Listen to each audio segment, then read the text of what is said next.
Well, what do you say we break into these icebreakers, Ryan? You want to take the first Sure. one? You want me to take the first one? Okay. If you could get rid of one thing in this entire world, what would it be? I feel like this is such a loaded question with everything going on in the world right now. So I'm not going to Yeah. say what I want to say. That's all right. But I think the second thing is spiders for sure. I can't stand spiders, you guys. I just can't do it. You and me There's are too many gonna be legs. good friends. I have massive arachnophobia. Yeah, I can't do it. Yeah. It's just there's too many legs, too many eyes. They have too many of all the body parts. I don't want any part of it. Yeah, I'm with you 100%. I can't stand them. I'm absolutely scared of them. I will run, and I'm a big Yeah. boy. Like I'm a big boy. I'm 6'2", about 140 kilos. I will run like a girl. No, yeah, but I will run. I will scream, and my housemate has to kill them. And Yeah. she's tougher than I am, and she's like yeah. I can't I stand feel it. you. Yeah. I feel you. I can't do it. I run as well. My ex actually, when we used to live together at one point in my life, and he was also afraid of spiders, which I don't recommend dating someone who's also Yeah. afraid of spiders. It doesn't work. Like, who's gonna get it then? Because then you're both just staring each other down like, you're gonna do this? I'm not doing that. You need to do it. I can't do this. Yes, exactly. Oh, well, I support your answer. You probably wouldn't want to visit Jamie then. Because he lives in the bushland, and I check my car thoroughly every time I leave his house, especially at night. God, no. Because he's got spiders and snakes and all those kind of crazy things. I just had to get rid of one yesterday.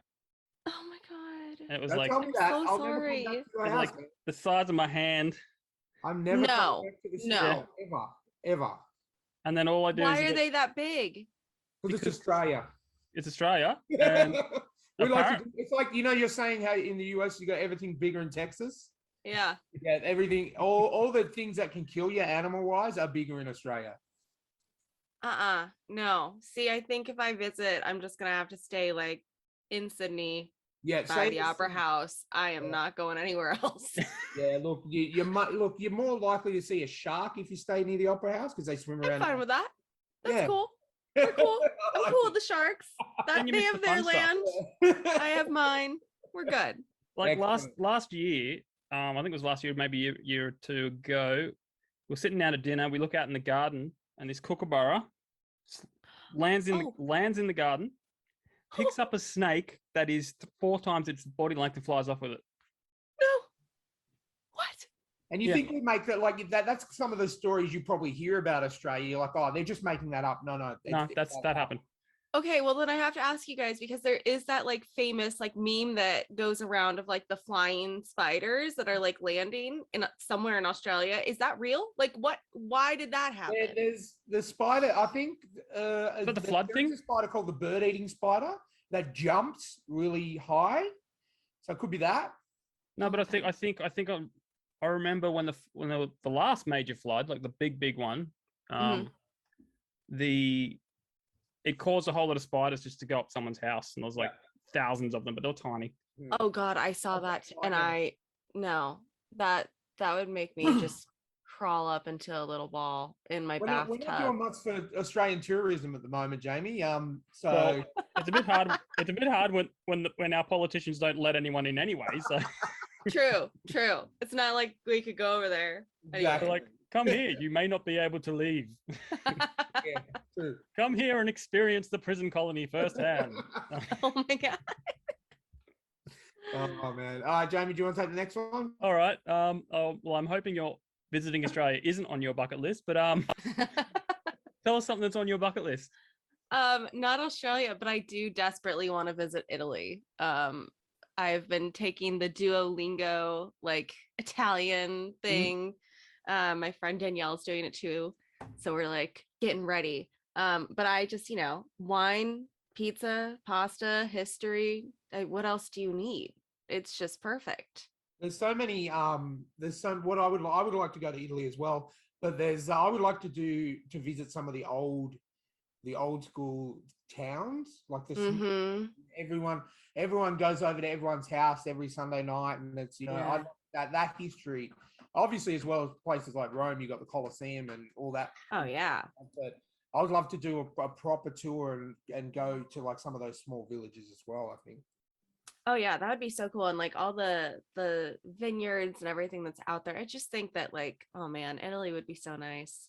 I know, it's I such would a love to go there. moment, isn't I it? also think that like it got kind of ingrained in my brain as a kid because of like the Lizzie McGuire movie. And I thought if I go to Italy, I'm gonna fall in love with a pop star and then realize that he's bad and then accidentally find my doppelganger. So That could you know, it's a possibility. It can still happen. I think it can. Jamie, you haven't seen the Lizzie McGuire movie? No, can't say I have. You're missing out, man. You're missing out. I know of it. Paolo. I know of it. Yeah. It's a good one, guys. I highly recommend. I'll put it on my list. I actually have seen it, Jamie. It's on our Disney Plus. You can check it out. Yeah.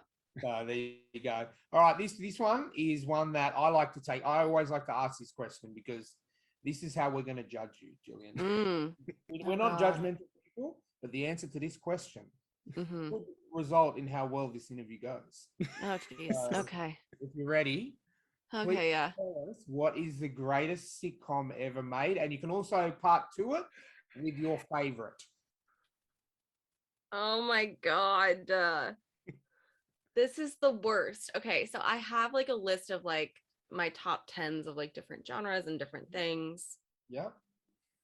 And I mean, I think there's like 3 or 4 that I watched religiously, sitcoms that are like consistently on, right? It's Friends, New Girl, Parks and Rec, and The Office. Okay, and, well you've won me over, so I'm fine. So those are the 4 that I have on rotation. But if I think of which one is probably the best out of them, while my heart wants to say Friends because it's like the first one and the OG and you know everything. Yep. I think that like Parks and Rec was really probably the best one, just like all the way through. You know, the last season went a little haywire, but like it was still good. Whereas like the last season of The Office, everyone was just like, can this just end? Why are we talking to the camera people now? I don't get this.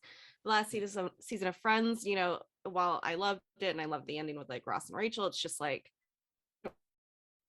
season. I felt like Parks and Rec was really the only one that was like, okay, I think this is our time and I think we're gonna do this on a good note and see you later. And speaking of Parks and Rec, then who was your favorite character? Oh, well, gosh. Jamie have our favorite character and we know who that is, but we're waiting. Yeah. I mean, I freaking love Chris. I think he's so funny. Yeah. I'm also just a big Rob Lowe fan, big West Wing person. So but I think Chris is so funny. I mean, the dude is like constantly happy. The one episode where he gets the flu and he thinks he's gonna die is quite honestly the funniest thing in the world to me. But you know, I've also been rewatching Community lately, and I just watched that. Yes. I just watched the paintball episode, and I was like, "Oh God, this is such a good episode of television." I love the way that they just take. It's just like it's the small, like a small thing of a paintball fight, and it turns into an all-out a war. Yeah, exactly. Yeah, a full-on war. And that show too. I mean, that's a really great sitcom. They really like found themselves, I think, in season 2, where they were like, oh, so the weirder we are and the more that Abed points out how ridiculous this is, the better it is. Got it. That's right. And did you agree that it sort of dropped off in the later seasons as well? Or? No, I haven't watched it all the way through in a minute, so I'm trying to remember what the last seasons were. I mean, I think the best episode from that show was the one with the pizza at the apartment with like it keeps changing. The timelines. Yeah. I loved that episode. I thought that was great. No, look, we wouldn't really judge you on what you think the sitcom is, but you've answered quite well. That was, all of those are my favorites. I grew up on Friends. The Office, I mean, I love BBC stuff as well. So I like the Ricky Gervais Office and the Steve Carell Office. Yeah. And they're so different. Like it's just completely different shows. 100%. No, so you've done very well But I will say, I want to give 2 shout outs to 2 other sitcoms. One is Cheers, because Cheers, I like grew up. That was my show, and I would watch like on like the television when I was sick and at home, you know, when I was a kid, because it was just on reruns. And the other one is the IT Crowd, because oh yes, that's my favorite show of all time. It's like so underrated, and people need to know about it. So 100% watch that, please. IT Crowd, I watch at least once a year. It's so funny. I mean, I went to uni for IT, so I can sort of understand everything. And I feel like it's made for people like me. Who just, you know, I never actually got to work in IT, even though I spent 4 years studying IT. But in Australia, especially in Sydney, you have to work in the city in order to do IT. And I don't like the city at all. I'm suburbs. I'm happy in the suburbs. So, but yeah, no, fantastic answers. Thanks for that, Jillian. All right. Serious business now. Do you have a zombie apocalypse plan? God, do I have a zombie apocalypse plan? I wish. Listen, California, Los Angeles, I feel like is probably the worst place to live, right? We don't have bunkers. We don't have basements. There is nowhere for us to, you know, get underground. So I think that's issue number 1 here. But I think like the smartest thing would be to just probably get on like the highest mountain closest to me and figure it out.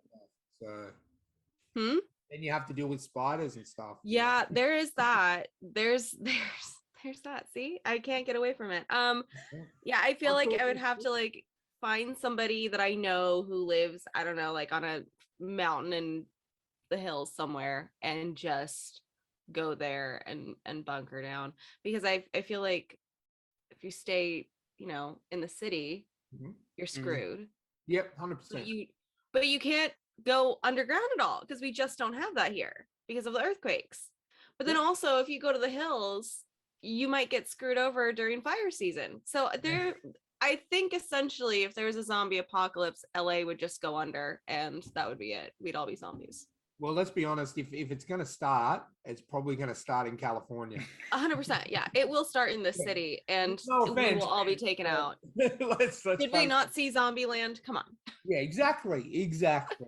I love it. Okay, well, the last of our icebreaker questions before we get into your amazing career is, you've just received a call from Elon Musk. He says, "Hello, Jillian. I've just built an electric time machine, and I'd like you to test drive it. What do you do and where do you go?" Okay, so there's two parts to this, because I need to know, how quickly can I get out of this situation? Like, if I go somewhere and I'm like, oh, this is real bad, never mind, JK, I need to leave. Like, can I just go back quickly? I'm going to allow that. I'll allow that. Okay. There's a little button on he gives you a watch as well that links you to the machine, so that if you're out exploring and something happens, you can push the watch, put you in the machine, and send you back. Great. I'm going to Buzz Lightyear this then, and I'm going to go see freaking dinosaurs. Yeah. Because why wouldn't you freaking see the dinosaurs? I want Jurassic in real life, but obviously not in real life, because we would be killed. So yeah, I'd like to go see a brontosaurus and a long neck and all the things, and say hi, and then get the hell out of there before they could eat me. And then would you then take the machine back to when Jurassic Park was being made and tell Steven Spielberg, don't do this? Yeah, exactly. By the way, I am an expert in dinosaurs now, and if you'd like to pay me $2 million, I will tell you everything I know. And there you go. That's a solid plan. Not only do you get to see what you want to see, but make a bit of coin out of it too. Hey, there we go. It's a good one. I like it. I like that.